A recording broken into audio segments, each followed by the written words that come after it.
Hi guys, today is wash day and I'm not really happy because I don't like to do my own hair.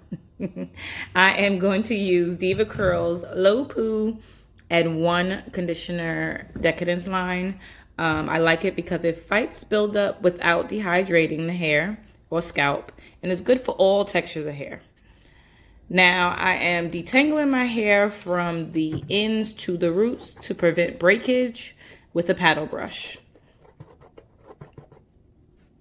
I'm following up with straightening it. No silk press today, just pressing it out with the Babyliss Nano Titanium Prima 3000. Size is 1 1/4 inch.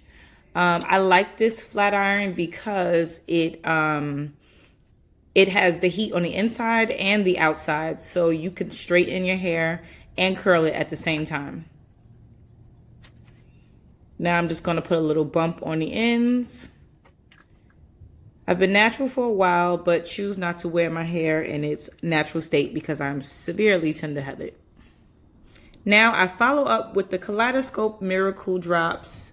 I'm putting a little bit on my hairline because I have thinning hairline, and hopefully with this product it's supposed to stimulate and moisturize it and hopefully bring them back. Results vary, so let's see how it works for you and me.